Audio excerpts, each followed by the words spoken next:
Hi, this is Barry here, and you're very welcome to today's podcast episode. And today's podcast episode is entitled 3 Things You Can Learn from Amazon Gate. Now, if you haven't been a follower of me, you're not on my email list, and maybe this has been the first time you've listened to the podcast, you're probably wondering, what is he talking about Amazon Gate? So basically, to fill you in on the story, I have been kicked out of the Amazon KDP store. And not only have I been kicked out of the KDP store, but I was told never to darken the door again, or words to that effect. It felt at one stage like I should have been on a register for something because of the wording in the email I received from them. And basically what happened, why I actually got kicked out of the KDP store, was basically over a copyright infringement. And it was a book I had written a long time ago when I had been over in the CreateSpace store. It hadn't been actually in the KDP store. And what happened was I had received an email one day saying that there has been a copyright infringement message given to us, and we want you to take down the book that this copyright has infringed on. Now, basically, the reason this book had been called had been referenced was because I had written a series of children's books a couple of years back on they were based, it was kind of fan fiction, but it was based in the world of Minecraft. Now, when Notch, the original owner of Minecraft, when he developed it, it was more or less just an open source thing. Everybody could use the Minecraft thing. It was kind of like as a community. There was no kind of when it came to copyright or anything like that, it was a bit relaxed. But then when Notch handed over the reins from Minecraft over to Microsoft, I think then they took the copyright a little bit, they looked on it a little bit more kind of, they had paid like a couple of billion or whatever it was for Minecraft. I totally understand with them paying that much money, they would like to have control over the game and how it's portrayed and all that. So, of course, then when they took it over, then Minecraft then became like a kind of illegal term that you could use in your book. So if you had any books in the KDP store that were, fan fiction that referenced Minecraft at all, well then you usually find that you receive a message from the KDP store or whatever and say, will you please take down that Minecraft book because you're infringing on somebody's copyright. Now, I don't know whether this was actually done by somebody in Microsoft or whether it was just competing authors maybe who seen somebody was doing really well and seen that if they could report the fellow author for being for infringing on copyright, it was one way they could get rid of the competition. And Amazon then, whether it's a good thing or bad thing, they wouldn't really actually go and look and see who actually was claiming copyright. And so they would never actually look back and see, well, who's making this claim? Is it somebody from Microsoft or is it actually somebody else? But they would just take that person at the word that copyright has been infringed and we're taking the book down. So in this case, this Minecraft book I had written a long time ago was in a paperback and I had completely forgotten about it. So CreateSpace had contacted me and they had said, well, this book is under copyright infringement. If you don't take it down within a certain amount of days, we will close down your CreateSpace account. So I tried to go back into CreateSpace, I tried to log in, but for whatever happened, they had locked my account and I wasn't able to do so. So it didn't really bother me at the time because I was actually putting up my paperback books through the KDP system. So I just kind of disregarded it and I had forgotten about it and didn't think it was something to follow up on.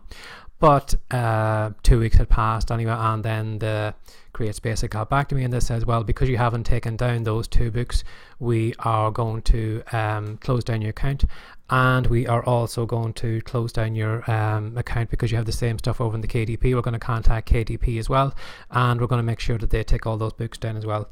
And sure enough, within 24 hours, the team over at the KDP store, or the KDP department, sent me an email saying we are closing down your account immediately, and just more or less that you have infringed on somebody's copyright and we're going to take everything down. So I had content written under a couple of pen names. I had written some romance fiction books. I had written some other books under different pen names. But anyway, rather than taking down the Minecraft books, which seemed to be the ones in the copyright infringement, they had said we're just taking everything down. We're just cleaning it out. So basically I went from having maybe 40 or 50 books in the KDP store to going to 0. And basically it happened so quick. I was there 1 minute and the next minute I'm gone. So I found then that I contacted them straight away and I asked them, is there any way I could turn it around, and that it was only basically it was 2 Minecraft books And there was other content I created, like the romance fiction books I'd written myself. It was all kind of original content. I wasn't copying anybody else, so why should that come into it as well?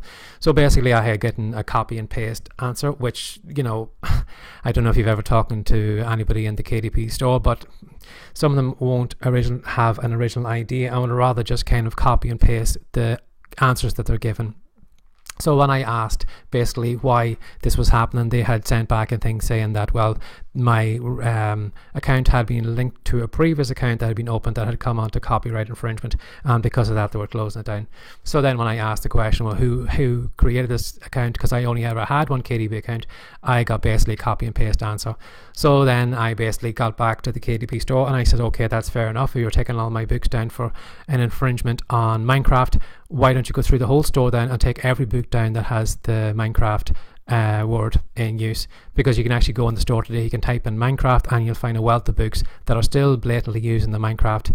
So I just basically pointed out to them, well, if it's one rule for one, well then it should be one rule for all. What are your guidelines? If I'm causing infringement because I'm using the Minecraft word, isn't all those people causing infringement as well? So shouldn't you take everybody down? And basically I got a copy and paste answer, which I expected, and it kind of went on for a little bit more, maybe 2 or 3 more messages, and they basically said to me, this case is closed, we're not talking to you anymore, we don't care, don't ever come back. And that's basically it. So that was how I went from being a self-published author in the Amazon Kindle store to zilch in about 24 hours. And after that, then the CreateSpace people got back to me and they says, all right, okay, we can see what we have done wrong. If you just agree to take down those 2 books, we will reinstate your CreateSpace account. So basically the thing that had caused all the trouble is back up and it's live again now. So at the start I was annoyed and pissed, and I am still a little bit, but it's something you're going to have to get over. So I've just it's one thing you just kind of have to move on from. So I was thinking about I could look at all the negative side of it, I could be angry and I could be this and I could be that, but then I said to myself, as Bob Proctor said one time, for every negative thing that happens there's always a seed of something good in it. So then I was trying to look, well, what is the seed in that I can pull? I can pull something positive from this experience. One thing I probably could say, well, at least I've gone through it now, I can speak about it to other authors so it never happens to them too as well. But other than that, what else did I learn from that? And the first thing I learned was that, number one, I wasn't in charge of my work. Every month I was relying on a paycheck from the KDP store. As Dan Kennedy famously said in one of his courses, if there is somebody between you and your customer, well then you're not in control. And Amazon was between me and my reader, which was my customer. So they could make whatever rules they wanted to do. They could say jump, and I'd have to jump. You could have to say do this, or we're going to raise the price, we're going to lower how much you're going to get paid per page. And because they were between me and the customer, they could make the rules up and I would have to follow them. And because of that, and maybe if that's the same as you too, maybe you're in the KDP store, you aren't in control of your work. And that is one reason why I always tell authors over and over and over again, start building an email list, start putting your own content up on your own sites, have it somewhere that you can control it. I wasn't in charge of it when I was on Amazon. Amazon dictated how much I made from the books, who it could sell to, who I was competing with, when I was getting paid, and how much was I getting paid, and all those different things. And the same is going for you. So think about how you can take back control, how you can take charge of your work. So another thing then too that when I thought about that, what else could I learn from that experience? And one positive thing that I could take from it was I still own my own content. All those romance fiction books that I sat down and wrote for, a couple of weeks at a time to get them all written. I still own that content. I can sell that content on my own website. I can go and create audiobooks and sell audiobooks from my own website. So I control all that work. And that's one thing I like about writing and kind of all that self-publishing is, compared to an offline job where maybe you've worked for a business for maybe 20 years and, they lay you off, or you get to retirement age and you walk away with this carriage lock or a golden handshake or whatever it is. But basically you walk out of that job after 20 years and you've got nothing to show for it. You've lost 20 years of your life and you haven't got anything to show for it. Where, when you're self-publishing, when you're creating content, if I was creating content in that 20 years, I could have, tons of planners, I could have maybe video courses I made, I could have maybe fiction books, non-fiction books, or whatever it is. I have all that content that I own, and I've got something to show for those 20 years. So even though Amazon closed down my account, I still have owned that content. I own that content, and I can sell it over again. I can give it away free. I can do whatever I want with it. So think about that then too, you know, what the content you have, how can you make more out of it? You know, don't give it all to Amazon, or don't have somebody in control of it. You know, make sure you have control of your content, and, you know, try and wring as much as you can out of it. And another thing, a positive thing I took from it as well too, was I've still got the skills. You know, it took me a while to learn how to write fiction. It took me a while to you know, learn the whole process of getting a book up on the KDP store or wherever I was published on Draft, Digital, Smashwords, wherever. You know, there was a learning curve with each of those sites. There was a learning curve to writing children's picture books. There was a learning curve to writing, you know, older children's fiction books, and then romance fiction books, and, you know, all the different fiction, all those learning curves. So even though Amazon took all that away from me, you know, I know right now that I have the confidence that I can sit down now. If I wanted to, I could write a romance book. I know I could create a video course. I know I could, you know, I still have those skills. If you drop me anywhere in the world, as long as I had a laptop that I could type on, you know, I could write a book. You know, I could, with an iPhone, with whatever, I can create a video course. And it's the same with you too as well. You know, you may feel, well, you're watching a lot of videos, you've been reading a lot of books, and you don't seem to be getting anywhere, but your skills are increasing. You're getting experience. You're learning how to do things that, you know, can pay, you know, can make you money in, you know, in the long term. You might be making any money now, but these skills, you know, these skills are skills that you can use to pay the bills. You know, some people will maybe waste their time learning something maybe they're never going to use. But in the case of, like, you know, if you're self-publishing, if you're creating video courses or whatever it is, you know, you're creating, you've got skills that can basically pay the bills, you know. And the worst thing you can do with those skills is to, you know, let them gather dust, is to not use your writing to make money, to not create video courses. You know, when you know how to do it, if you know how to do it, you know, put it into action and make use of it, because at the end of the day, you know, you've worked hard to learn those skills. You paid a lot of money maybe to go through a load of books to learn how to write or whatever. So put all that into use. You know, don't let that go to waste. And that was the 3 things I learned from Amazon Gate. You know, I've still got skills. I can go anywhere I want. I can write, you know, where I want. I can put it all on my own site and be in control of the content that I own.